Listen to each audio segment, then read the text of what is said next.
Hello everyone, my name is Bob Leone, and I'm the Senior Advisor for Outreach and Communications with the Global Health Fellows Program II, and I'll be your moderator today. I'd like to welcome you all to our Google Hangout on Air entitled Build Your Best Global Health Resume, which will last about 60 minutes. We have more than 700 people registered for this event, which is very exciting.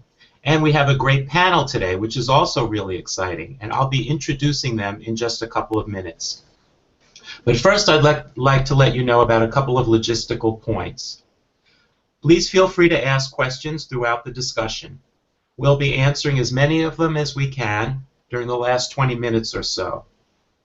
And the way you can do that is pretty straightforward. There should be a green bar in the lower right-hand corner of your screen that says Ask a Question.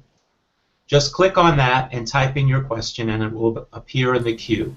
You can also tag at GHFP2 on Twitter. We encourage you also to have your own resume at hand so that you can follow the discussion and make notes as you go along. And now I'm going to introduce our really wonderful panel today and give them the opportunity to say a few words. First, I'd like to introduce Jennifer Kaindi, who is GHFP II's recruitment lead. Hi, Jennifer. Nice to see you. Hi, Bob. Welcome and thank you, everyone. I oversee the recruitment of fellows and interns at GHFP II. Thank you. And next we have Elise Mann, who is the GHFP II lead for performance and career development. Welcome, Elise. Nice to see you today. Hi, Bob. Thanks. Welcome to everybody who's on air with us. I work with our fellows once they have joined our program to provide performance and career development and support so that they can continue in their global health careers after they leave our program. Thanks, Elise. And before I introduce our third panelist, I'd like to say that Jennifer and Elise are very senior staff with the program who are very often in the position of reviewing resumes and see hundreds, if not thousands, of global health resumes every year. And I'd also like to acknowledge Maribel Sierra and Sylvie Rousseau, who are working behind the scenes today to ensure a successful event. And now I'd like to introduce Tammy Hill, who is an MPH student at Drexel University. Tammy has graciously consented to be part of this panel today and make her own resume available as the focus for discussion. It's really great to have you here, Tammy, and welcome. Thank you, and welcome to everyone who's viewing us. I'm very excited to be here. And as I just said, I am a second-year Master of Public Health student at Drexel University, and I'm concentrating in health management and policy, and I just recently finished a global health training experience in Senegal and the Gambia, West Africa, so I'm very excited to have to find ways to strengthen the global health aspect of my resume. So thank you for having me. Great, thanks, Tammy. It's great that you're here with us today. So before the resume piece, which I'm sure you're all anxiously awaiting, I'd like to just briefly speak about the Global Health Fellows Program too, and say a few words about the importance of a strong resume. So what is Global Health Fellows Program 2? As the name implies, it's the second iteration of a cooperative agreement with this name. The Public Health Institute implements GHFP II for the U.S. Agency for International Development in partnership with several other organizations who provide specific expertise. Those partners are GlobeMed, who work with undergrad students, Global Health Corps, who works with emerging young professionals, global health professionals, and Pixera Global, who works in the for-profit area. We also have a complementary partner, Faces for the Future, who works with high school students, specifically those who are underrepresented in the field. So on the fellowship side of our program, we have approximately 110 active fellows that are with us for 2 to 4 years. They work in a variety of technical areas, including family planning, maternal and child health, HIV/AIDS, malaria, health policy, infectious diseases, and others. Fellows work at USAID in the Global Health Bureau or one of the other bureaus in Washington, D.C., or in one of the overseas missions, or with a USAID partner organization. These positions come up on an as-needed basis throughout the year. And by as needed, I mean as the need arises at USAID. In addition, we also have an internship program consisting of a summer cohort, and then also on-demand positions that come up throughout the year, again on an as-needed basis. These internships are compensated and offer, I think, a really great opportunity to make a substantive contribution to the work of USAID while providing the setting for learning firsthand about the field of global health. All of the positions that we have open are on our website at GHFP.net, and there's an online application process. And all of the positions do require U.S. citizenship or U.S. permanent resident status. These fellowships and internships are designed to help USAID address immediate and emerging human capital needs by developing a diverse group of global health professionals to support and sustain the effectiveness of the agency's current and future health programs. And we take the diversity piece of that seriously by reaching out, especially to students who are underrepresented in the field of global health, letting them know about the opportunities we have and also how to best showcase their unique skills and experience as they enter the job market. So for more information, please feel free to sign up for one of our informational interviews where we'll talk with you one-on-one. One of our staff people will talk with you one-on-one by phone about your resume and answer any questions you might have about our program and about global health in general. So if you go to ghfp.net, you'll see how you can sign up for one of those informational interviews. And also we'll have that information on a slide at the end of the discussion today. So we're all here to talk about resumes, and Jennifer and Elise, please feel free to jump in. Why are they important, and how can we make them better? So when GHFP II is speaking about resumes, we really are speaking from the employer's perspective. And that's something that I would encourage all of you out there who are job seekers or soon-to-be job seekers to keep that in mind. Resumes are important because they're an employer's first opportunity to find out who you are professionally. And the reality is that if they don't see what they're looking for in a clear, concise way and how it relates to the position that they're trying to fill, they're probably going to move on to the next person and the next resume. So that initial contact is really, really important. Your resume is not an end in itself. It's a means to having that recruiter or hiring manager call you because you have given him or her relevant, solid information that relates to the position they're trying to fill, and they want to know more about you. And just a quick reminder, you can submit questions at any time. I see we've gotten a few in already, and you can do that anytime during the discussion, and we'll do our best to answer as many as we can.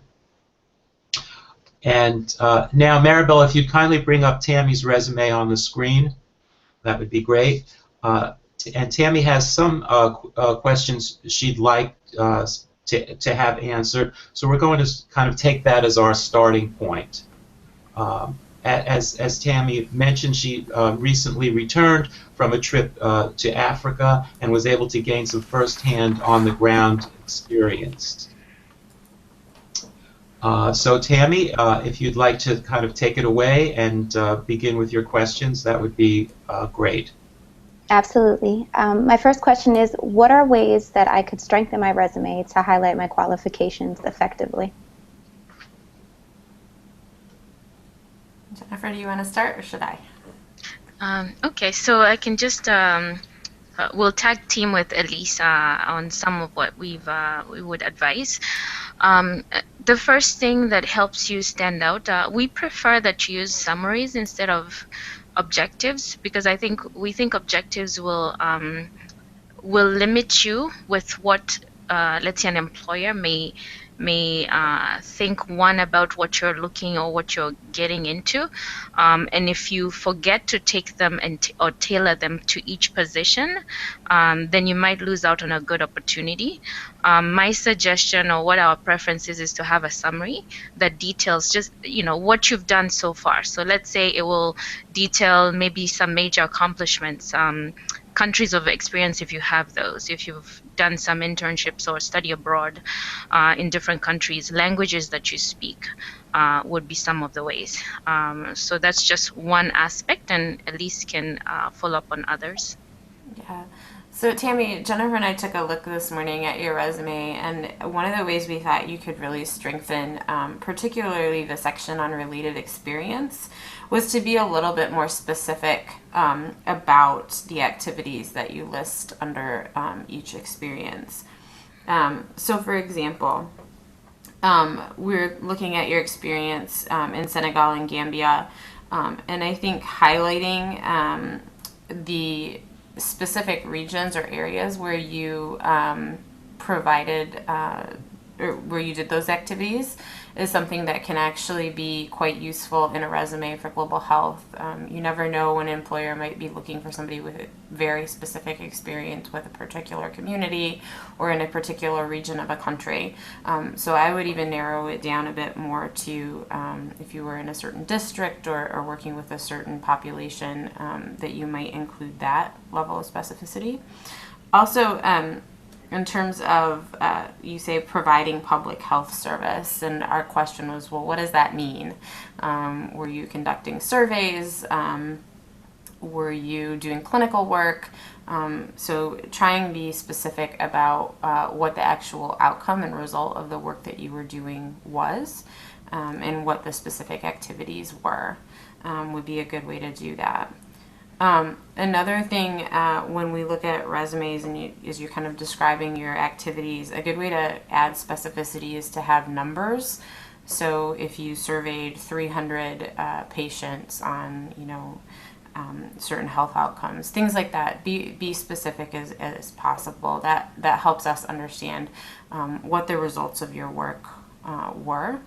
And then also as a formatting kind of thing, listing items as bullets would help in just making it easier to read. We weren't really sure kind of where one started and one stopped in terms of the different activities. So in that first section, if you had 3 bullets around those activities, that would be a good way to help the recruiter kind of pull out what's necessary. One other tip that we frequently give people, and Jennifer, feel free to jump in here, is to take a look when you're applying for a job, to look at the job description, and if they use keywords, if they use certain words to describe activities that you've done that maybe you don't describe it that exact same way, it's a good idea to revise your resume so that it's reflective of the language that's in the job description. A lot of employers these days get so many applicants that they use electronic tools to screen, and oftentimes they just pull out keywords from resumes, and so before your resume is even viewed by a human, it's already been through a screening for keywords. That's particularly true if you're applying for jobs with the federal government. And so that might be something to, as you're preparing to apply for jobs, your resume shouldn't be a static document. It should be something that you change based on the job that you're applying for.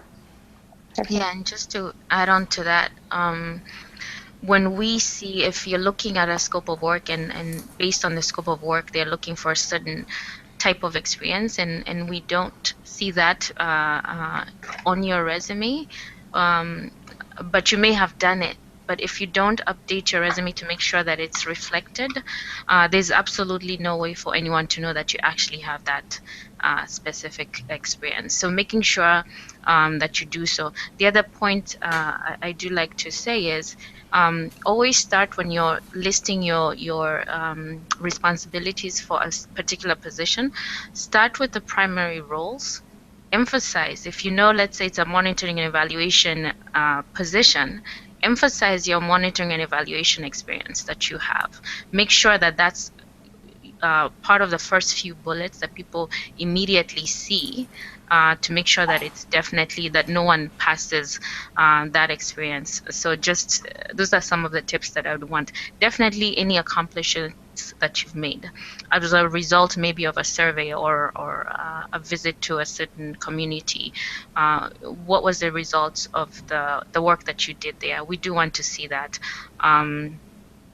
The other piece would be just on your this is not always something that a lot of students prefer, but we like to tell them we prefer not to have or not to see GPAs.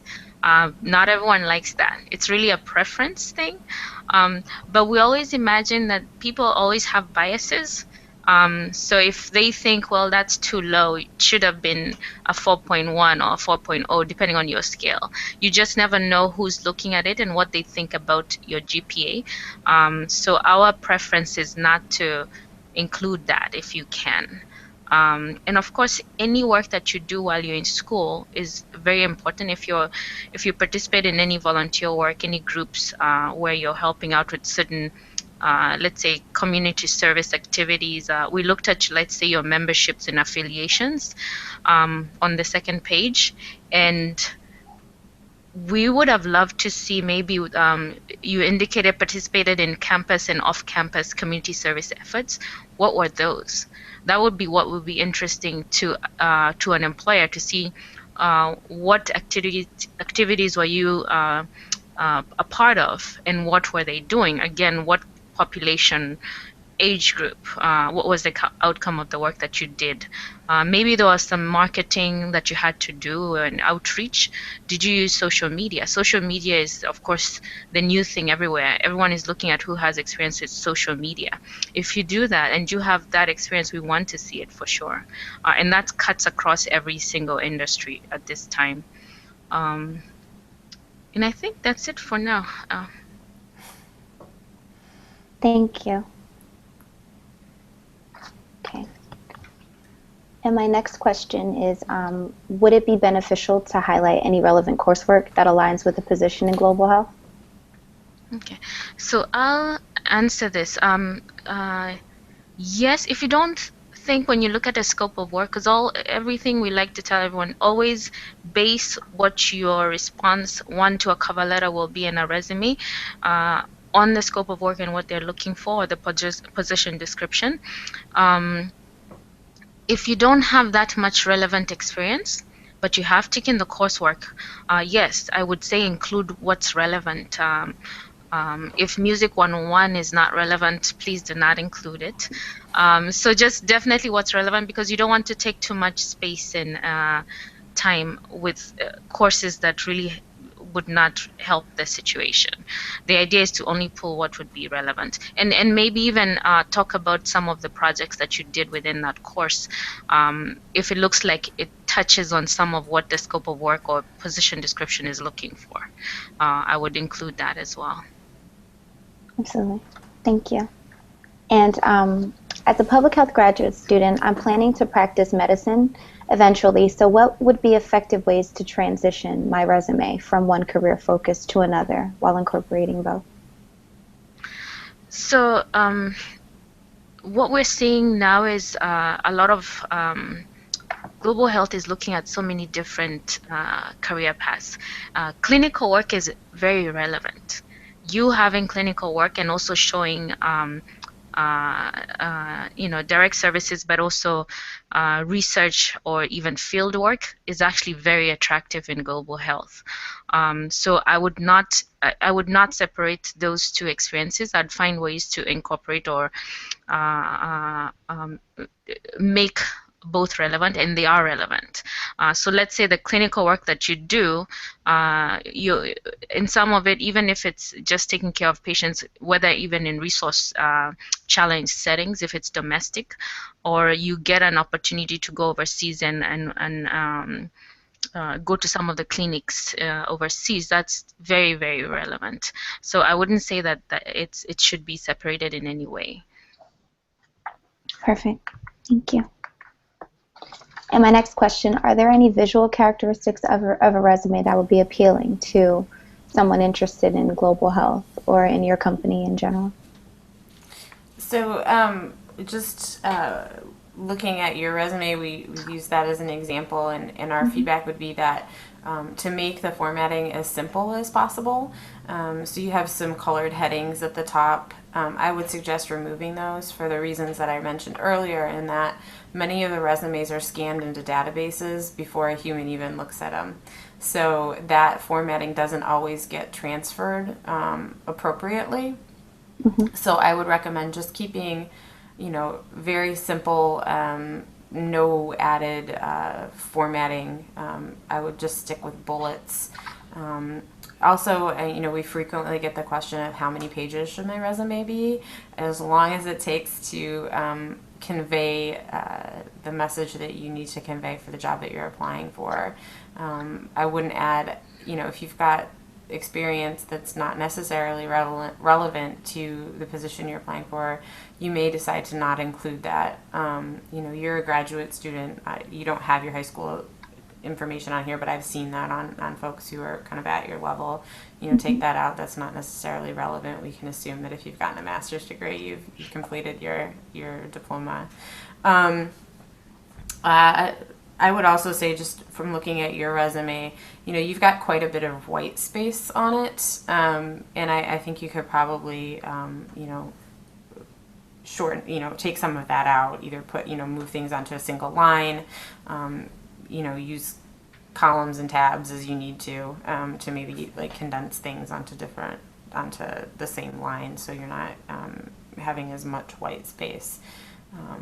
But I think overall, the simpler the better, again, because you can just assume that if the formatting gets changed, it may be confusing to a recruiter who's looking at it.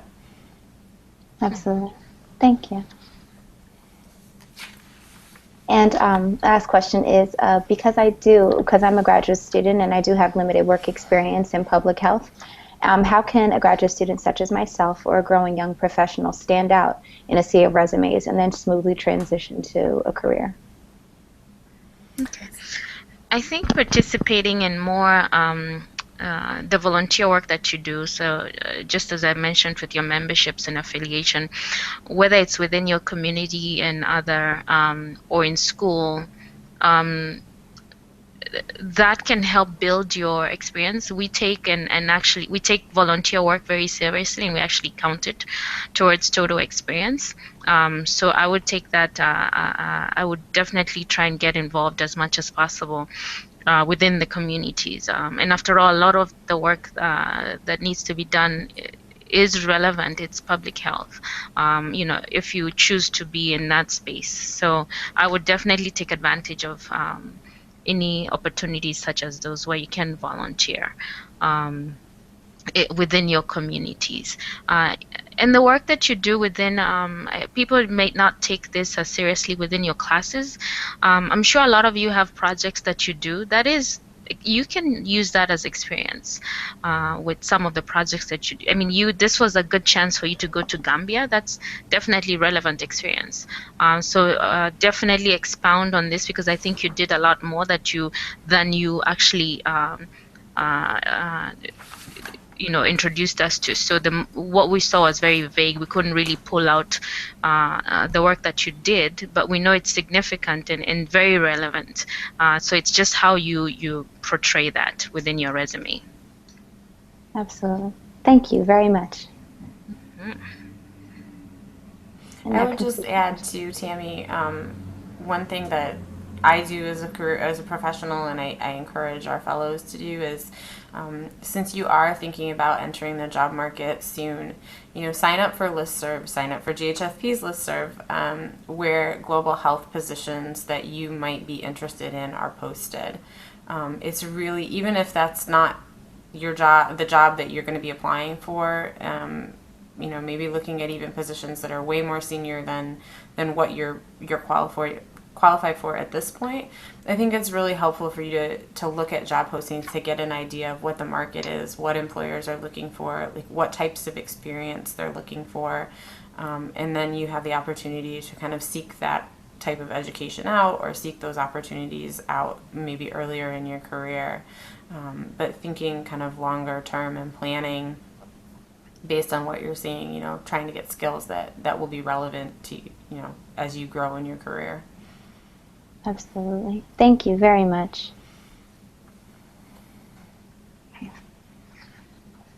And that concludes my list of questions. Thank you.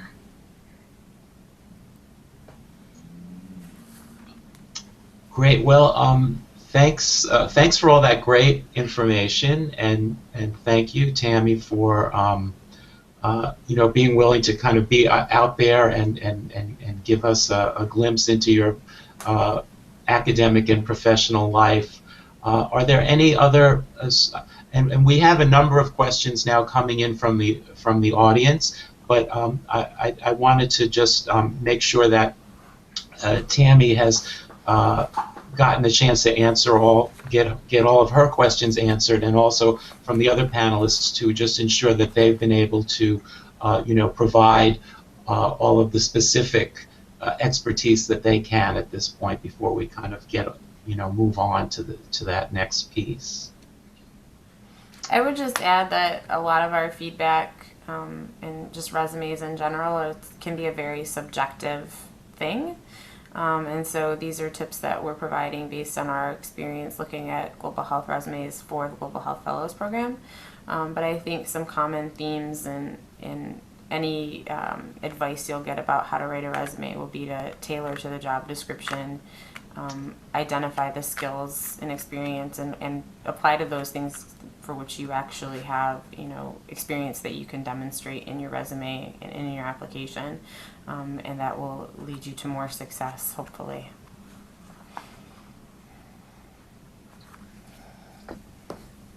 Great. Well, thank you. Thank you for that, Elise. And we'll move on now to some questions. We've got some really good questions that have come through. I'm going to just start in no particular order. Here's one. How do you feel about one-page versus multi-page resumes? I have received feedback that any more than one page is too long. Does anybody want to take that one? Yeah, we will. So I think the general assumption is that maybe those with one page are those that don't have enough experience. That must be the general assumption. Again, I think just as Elise mentioned earlier, you want to put down what will get you the job at the end of the day, and what's relevant. What experience do you have that's relevant? What is the scope of work looking for? And what do you need? You're selling your skills is the best way to look at it. What can get me the job? What do I need to put on a resume that will get me the job, ultimately get me the job? What will make me look the most attractive? Yes, we don't want anything that's not relevant. As you go further along in your careers, then you will definitely have multiple pages. But again, it will be the same. We'll tell you the same thing. It's put down only what's relevant to what you're doing, to the scope of work that you're or the job that you're applying. So for us, that's the best answer. It's what is the relevant information that you'd like to tell us. If it's not relevant, it just doesn't need to be on your resume. And you can have multiple versions of your resume for different, if you have multiple technical areas that you're looking into, if you're a generalist maybe, so you can have many different versions. Just tailor it to a specific scope of work. I would agree that it's also, fine-tuning your resume to be clear and concise when you're describing your responsibilities under jobs and experiences that you've had. It takes a lot of practice and skill, but it can be done. So I think, you may have had as you grow in your careers, you may have had a lot of responsibility and done a lot of things that are relevant to the job, but it's also important to be able to communicate that in a way that's clear and concise. And employers want people who can communicate well, so if you can demonstrate that in your resume, all the better.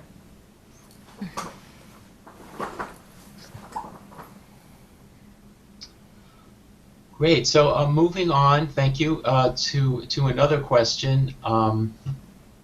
Let's see. Well, here's an interesting one. If a job responsibility is something you don't have any experience in, for instance, fundraising, how can you translate to the recruiter that you would be able to meet the needs of the position without having actual experience in that field? It depends on what level of fundraising. Is it just a small piece that you would be doing, or is it majority of the scope of work? And then you determine if you are fit for that position. If it's something that you haven't done and maybe it's a senior role, but you've never done it, maybe that wouldn't be a position to apply to. However, if it's maybe an entry-level role where they're willing to train and you don't have the experience, then you might as well, yes, apply. But think about any type of ways you've raised money, whether it's through your schools, your memberships, or different affiliations that you have at your school. They're always fundraising every time. I think sororities and different societies are always fundraising. So you can give those examples. But again, it depends on what level, what they're looking for. Is it majority of the job? Is it just a small piece of the job? If it's a small piece, you have a better chance, I would say. I would agree with that. If in this field, there's a lot of proposal development too, and if that's something that the job is asking for, highlighting maybe your writing skills and things like that that are skills that would contribute to your ability to learn to do the fundraising role, then that's important. I guess if you don't have any experience, like Jennifer said, I wouldn't apply to go out and be the lead for business development. Great, thank you. So just kind of keeping along the skill line, I know that question comes up a lot, what kinds of skills are valued in the global health field, and we've gotten a few questions about that. Could you maybe talk a little bit about some of the skills that are valued, and maybe sort of the beyond technical skills, sort of the broader range of skills that are valued in global health? Yeah, I can take that. So part of my role here at the Global Health Fellows program is actually working with our fellows to continue to enhance their skills once they've been hired. And one of the things that we frequently help them with is what we call soft skills. So those are the skills that are allow you to be effective in any job. I don't think they're necessarily unique to global health. There are things like being able to communicate well, both verbally and in writing, being able to work well within a team. I know when I was in graduate school, I really hated group projects, but now that I'm in the real world, I understand why they were so important. Because it's really important to be able to effectively collaborate with people who may not be doing working the same way that you work, or who you're not used to having a certain role or function on that team. So being able to collaborate well in a team environment is critical, particularly if you're interested in a fellowship or internship with USAID. Much of the work is done in teams and is very collaborative in nature. I would also say establishing or demonstrating your ability to work across cultures, and that can be demonstrated through overseas experiences, but it's also something that you might be able to find through volunteers' experiences in your own community, working with refugee and immigrant communities, taking some time to travel and experience other cultures and work in other cultures. That's something that I think more and more is critical to the success of global health professionals. I would also add, the hard skills, the technical skills are really important, but also a demonstrated ability to be analytical, to be a problem solver, and be solutions oriented. Those are things that are critical to success, not just in global health, but kind of in any field that you're going to work in. people who can come in and identify ways to solve problems rather than create them. Those are the best employees to have on your team. So I think don't underestimate the power of those skills. I would also say if you have the opportunity to learn a foreign language, that's great. But Jennifer and I were actually just talking this morning about whether or not that's critical to success. I think it's important. I think it can enhance your ability to be effective in global health. But I think developing some of the things like, again, the ability to collaborate and be, a good team player are really important and are highly valued. And I think it's something that as you're thinking about writing your resume and as you're describing your responsibilities, if you've done work in teams, if you've had a great achievement in a position where you've solved a problem or created a new process or innovated in some way, highlighting those things can help you stand out in a sea of applicants who may have very similar technical skills and experience. So. Thanks, Elise. That was great advice.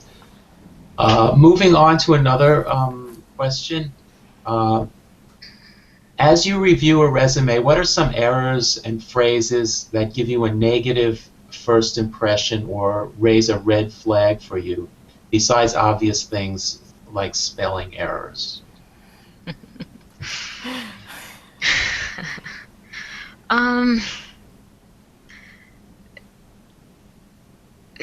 Definitely not providing personal information.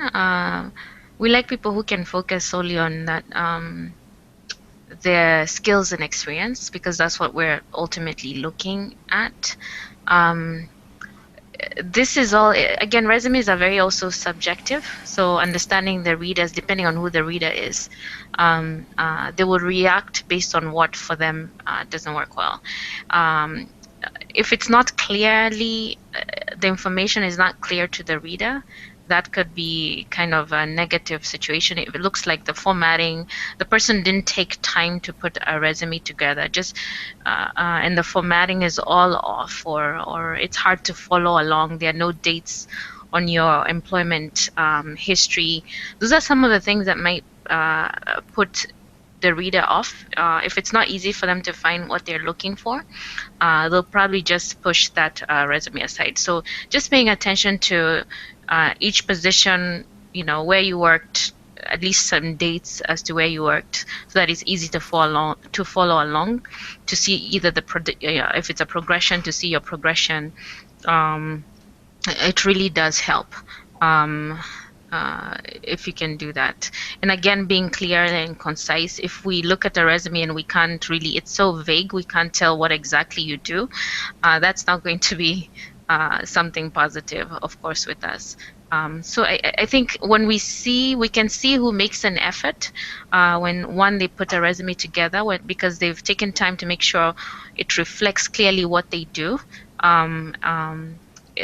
And it's easy for us to find what we need to find on our resume. It's easy for us to find where the relevant experience is, because it's, maybe it's already in your summary the minute we look at your resume, and then it's explained further within the body of the resume and within that position specifically.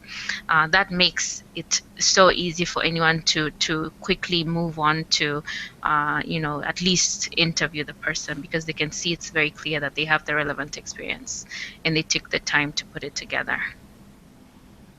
I would add just some typical mistakes or common mistakes I see. Overuse of acronyms. So don't assume that the person who's taking a first look at your resume knows what technical acronyms mean. I myself am not a health person. I've learned some from being around the program, but I may not, understand what you're talking about if I'm reviewing your resume and it's highly technical and full of acronyms. I would also add to kind of being realistic in terms of your contribution to whatever, in the description of your jobs. One thing I see frequently is people want to kind of overstate their contribution.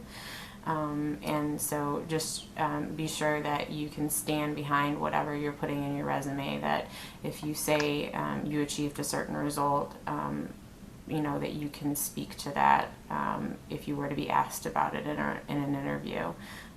That's kind of always the worst when you're interviewing somebody and you realize that what they put in their resume isn't really what their contribution was. So be careful with that. Mm-hmm. And to add on to that, you know, giving us your correct title as well, so we can easily see that's what you did. And I'll add, I just saw another question talking about how do you, which is relevant to this, how do you explain if we're not putting, I think, irrelevant, if we're asking you not to put anything that wasn't relevant, how do you explain the gaps? You can actually list positions. If they're not relevant, you don't have to really specify exactly what you did unless, again, it's relevant. Or it's something that could be a transferable skill. But if it wasn't relevant, but it was a time during or in between maybe your global health work, and you went off and did something that might have been different, completely different, you think, you can list that, and then it becomes a functional resume where you showcase your global health work first. But below that, you can list positions where you were, and dates and titles. You don't have to get into the specific work, again, only if it's not relevant and if it's not transferable.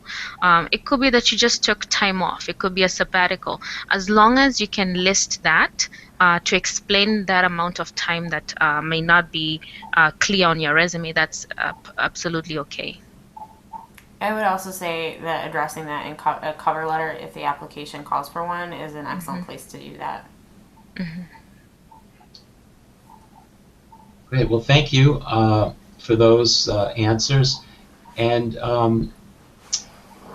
I know we've touched on skills already, but I have a question here from a high school student applying for internships and wanting to know what skills or experience can I acquire now that would be valuable for a resume. In high school, volunteer work. Exactly. I think as long as you're able to do something, you're able to work. Any volunteer work that you do, any community engagement that you're able to participate in is going to be very helpful. So get involved in whatever you can find that's interesting. I could also speak to that as well. In high school, I did as much community service as possible. I was involved in my church, so if you are religious, you could get involved in church activities. You could also do various food drives, blood drives. There are a host of soup kitchens, and there are tutoring programs and a host of other things. So you could get involved in many ways. And even if you have an opportunity to do standard office work as well. I had an opportunity to do an internship in standard office work, and I got a chance to just do daily functions, but that allowed me to learn team building and different things like that. So taking any opportunity and grasping at it and taking the fundamentals. So your work won't be specific, but you can build off of the fundamentals and show that you have potential to hone in on a specific area with time and opportunity. Thank you, Tammy. Great. I would also say take advantage of the opportunity if you have the opportunity to learn a language in high school, because it gets harder as you get older. But yeah, if you can, take foreign language classes as part of your high school experience, that's a great way to not only learn a language and get a good hard skill that you can take with you into your career, but also hopefully you'll have the opportunity through to have some cross-cultural experiences and interactions with other communities that speak that language. Mm-hmm. And also, in addition, even though you'll be doing opportunities where you may be able to work under other people or learn from other people, you could also use this as a time to show that you have leadership skills. So you could join a mentoring program, and then you have a leadership skill so that you show that you're able to learn from other people and then pass that information along to people that you can uplift. So it shows that you're able to take advice and then also be able to give it and offer some guidance as well. That's a great point, because leadership skills are obviously very valuable. So any way that you can acquire them and showcase them is great. So moving along to some other questions. How can you use domestic public health and study abroad experience to build a global health resume?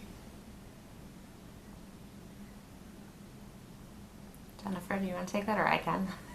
So why don't you start? Okay. So in terms of domestic public health experience, we actually have a number of our fellows who've come from working in domestic public health, and there are a lot of transferable skills. So, monitoring and evaluation, program management, surveys, those types of skills are very much transferable if you're working in epidemiology. And so highlighting that is important. I know also if you are working with populations, underserved populations here in the U.S. in resource-poor settings, again, refugee and immigrant communities here in the U.S.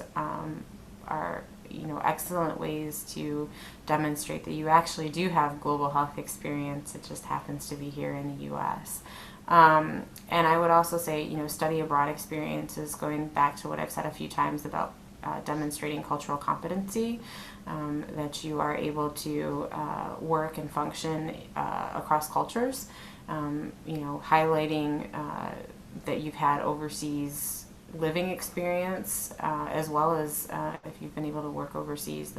That's all excellent background for a global health resume. And I think being able to speak to why you would want to, or how you would transfer some of the skills that you've gained through your domestic public health work into the global health context is something that you should be able to demonstrate in your resume and speak to in a cover letter or in an interview.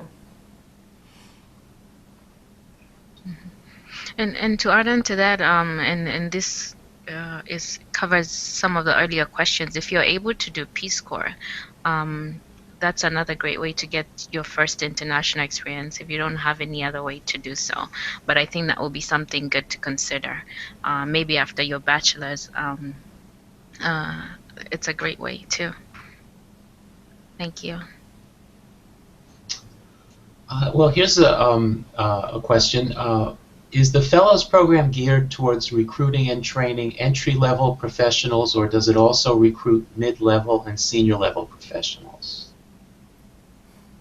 We recruit all levels, from entry level all the way to very, very senior level. In fact, they're so senior, we call them uniquely skilled senior technical advisors. But we also have, we call them level ones, who are just, it's pretty much 0 to 7 years of experience that you would need to have, as well as our internships, and those are bachelor level, master's level, and PhD level.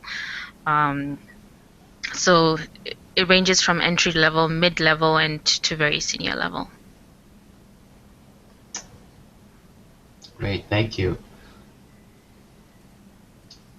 Let's see, I'm looking at the questions we have here.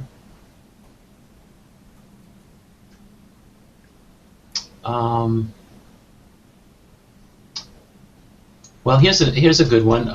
What is a good way to write about the achievements or the job experience that you have? Should it be in a bulleted format or in a narrative format?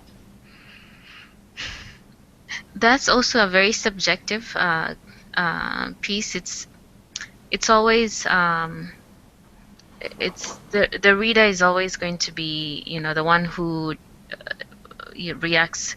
Personally, I prefer bullet format because it makes you put a phrase together and completes a thought, and it's easy for a recruiter to browse and see what they're looking for. Very easy as we look through thousands of resumes. I just think it makes it easier for us to pull what we're looking for very quickly. Now you have a chance to write a narrative in your cover letter, and so that's where you can express and emphasize a specific area that the scope of work calls for, that you want to make sure that the reader sees that you have the relevant skills. So you would emphasize in a narrative format in your cover letter.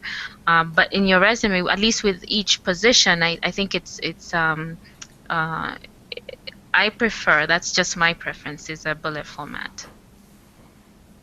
I would agree with that. That's my preference as well. I think it forces you to be concise. Mm-hmm. So here's a question that's a little bit related. Do you recommend to always accompany a CV with a cover letter? If so, what do recruiters and hiring managers look for in the cover letter? Yeah. What if you could address that? We definitely recommend that. I can speak to our program. It is a requirement, actually, so we will not forward any application that doesn't have a cover letter. We consider it to be incomplete. So for us, that's definitely a requirement. I know for most organizations, that's the same. You will see when you go into their applicant tracking system, when you're applying for a job, it will require you to put to send in your cover letter. So what to look for in a cover letter? I recommend at least having 3 sections. The first paragraph talking about your interest and your passion for that type of role that you've applied or the type of work. The second, specific to, if let's say you have applied for a monitoring and evaluation position, you're going to emphasize your expertise and your skills or your experience within monitoring and evaluation, some of the projects that you did in all the countries that you did them in, different pieces that you did. And then the last part, the last paragraph would be just a closing statement, either reiterating your experience and also showcasing maybe what you would gain from such a position would be the best way to close it. We don't recommend pages and pages of cover letters. That's the one that we would say you don't want to write. We've seen some resumes that were shorter than the cover letters. I wouldn't recommend that. But again, it's a preference thing. It's just the cover letter should be there to emphasize or express your interest even further, but it doesn't need to be pages and pages long. So that would be my take on that.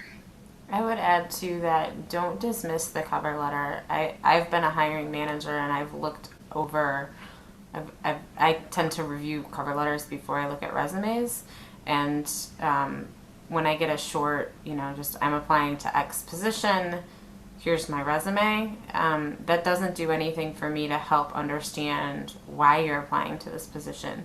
I look to the to the cover letter to help explain to me how what you're providing to me in your resume is relevant. I would say it's particularly important if you're changing careers, if you're making that transition from domestic to global.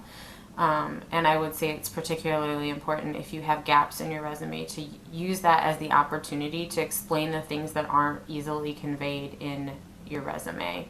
I love cover letters as a hiring manager. But it is a very subjective thing. I have a tendency, like I said, to gloss over resumes that don't have a good cover letter. Yeah, and it's also a place for us to determine or at least see what your writing skills are. In global health, you'll see majority of the jobs do require some good writing skills. So that's where we would assess that piece. So it is something that we must take seriously, at least for in global health. A cover letter is something that recruiters, hiring managers are going to be assessing your writing skills. Well, we have just actually about 4 or 5 more minutes to go, so we'll try and get through as many questions as we can.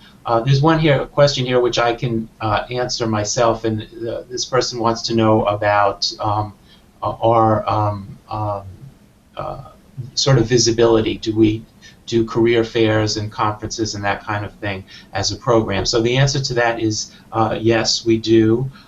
We attend a number of different conferences throughout the year. We also do career fairs at different schools and info sessions.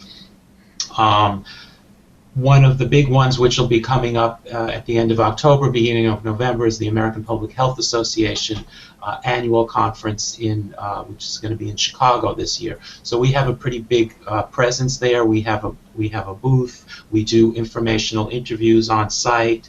We'll have a reception. So if you have the opportunity to attend that conference, check us out there. And you could also find out about some of the other outreach that we do through social media. So if you follow us on social media, you can see where we'll be going in the coming months. Let's see, we had a question here from someone who has she's an RN and also has an MPH degree, and she wanted to know how much should she put of each of those things in a resume. How would she most sort of effectively combine the two? I think that's similar to Tammy's question. Clinical experience is very relevant in global health. So that would be just relevant job, work experience that you would include on your resume, just as you would any other global health related work. A lot of our hiring managers, a lot of our fellows pretty much have that clinical background, whether it's an RN or a medical doctor, physician assistant. So we do have careers, and we have a lot of people with similar backgrounds. So I don't think it should be showcased in any different way. It's actually a great combination to have. Okay. So here's a question. A number of internships seem to expect you to come with experience. Where are the internships for those of us with little experience who want to learn new skills beyond the coursework? Any thoughts about that? Actually, I don't think our positions require, internships positions require experience. A lot of them will say that depending on the level, the degree level, it's either bachelor's in no more than 2 years out of school, or master's in no more than 12 months out of school, or PhD in no more than 12 months out of school. So we're not expecting that they have that much experience. We like to keep the internship program as a way to bring on and build that pipeline of global health professionals. So we actually don't hire people with a lot of skills. We leave those for the fellows, for the fellowships. So a lot of our positions and a lot of the people we've hired as interns don't have that much global health experience, if any. I would add that since our internships can be a very competitive process, though, because we are looking for people without a lot of experience, but who do have an interest and background in global health, that the successful candidates are the ones that can really highlight their passion for what they're doing, but also that they are bringing something to the internship, that it's not just they're getting great experience in global health, but that they actually can bring some skills and experience to the position that will benefit the employer, or in this case, USAID. So we just have a couple of minutes left, so before we wrap up, I think we have time for one more question. Should you put your references on your resume? Absolutely not. No way. No way. We definitely recommend not including your references. With every position that you apply to, there will be an application that you fill out or within the applicant tracking system or profile. That is where you enter your reference information. We do not like to share that information until it's time to do so, which means when you're a finalist to a position, then we will reach out and check your references. Before that, we do not want, and you are always supposed to give consent to any employer before they reach out to your references. I would also add, kind of on a related note, number one, if you send your references and include them in your resume, the likelihood that somebody is going to call those references without your permission increases. We have pretty strong policies against that within GHFP, but just as a kind of general practice. Also, I would add that assume that any employer is doing a Google search on you when you are applying to jobs. So hide your personal Facebook profiles and make sure you have a good, positive, professional LinkedIn profile, and make sure that the image that you're portraying on the internet is something that you would be comfortable with sharing with a future employer. Great. Well, thank you for that information. And are there any sort of final thoughts from any of the panelists that they would like to put out there to our audience? I think thank you for joining us in this webinar, our Google Hangout. Please check out our website to go sign up for informational interviews, sign up with our mailing list to receive the position alerts. Do not give up. We do have lots and lots of positions. If you apply to one and you don't get it, there'll be lots and lots of others. So don't give up, but don't be a serial applicant. Just apply to what you have relevant skills for, because then you have a better chance of being of getting the job. I would just add, thanks for joining us, and continue to take advantage of opportunities like these to learn what's going to make you a successful candidate, and learning how to manage your career is a skill that many people don't have and they don't think about until it's time to job search. So the more prepared you can be for your job search, I think the more successful you'll be. And thank you, everyone, for listening and watching. And also thank you to the panelists, the fellow panelists, for looking over my resume and taking time to critique it. I really appreciate it, and I'm definitely going to take all of the feedback and use it to really strengthen my resume. Thank you. Well, thanks to all of our panelists, Elise, Jennifer, and Tammy.